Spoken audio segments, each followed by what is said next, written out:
เจริญพรเจริญพรคนจากการสบายดีและก็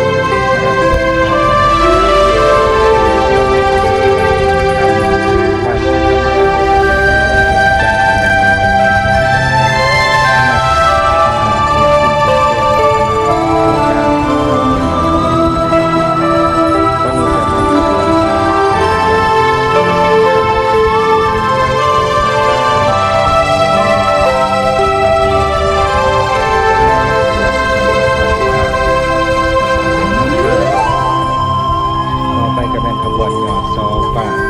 ซอป่าทิมดินต้องลำบนเย็นโยกงามและกระบวนน้องๆนักเรียนที่ว่านางลำมันได้เอามาฟ้อนเป็นใส่สุดไปเวียงเล่เอกลักษณ์ของคนลาวเนาะโยกงามเป็นกำลังตอนนี้ก็แม่นคณะขบวนสัตว์นายญาติโยมตอนนี้ก็ถือว่าเป็นเสียงเป็นขบวนสัตว์นายญาติโยมเพิ่นก็ได้นำตุสวัสดีขบวนกำลังจะเคลื่อนขบวนเข้าสู่วัดโพธิ์คำไสยาลามโรงพยาบาลโพธิ์คำ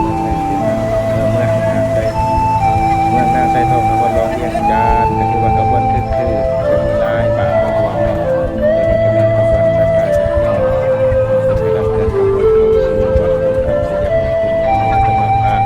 เอาภาพบรรยากาศที่ต่างๆมาต่อแต่ขอผู้ใดได้เห็นแล้วได้ชมแล้วรับชมแล้วขอให้ผลบุญ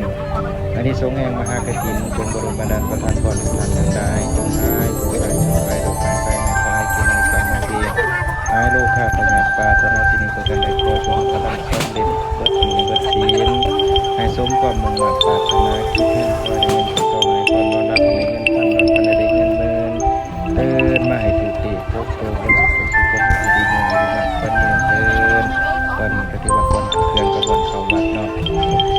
กสิมีกำหนดถูกนำทางเป็นขบวนเข้าวัดที่กำเนิดขบวนคณะสงฆ์ญาติโยมกระเกินขบวนเข้าวัดและจะได้แห่ก็ถือว่าขบวนคึกคืนหลายคนมาจำนวนหลายเนาะน่าจะได้ประมาณ500 คนเนาะในงานมหากฐิน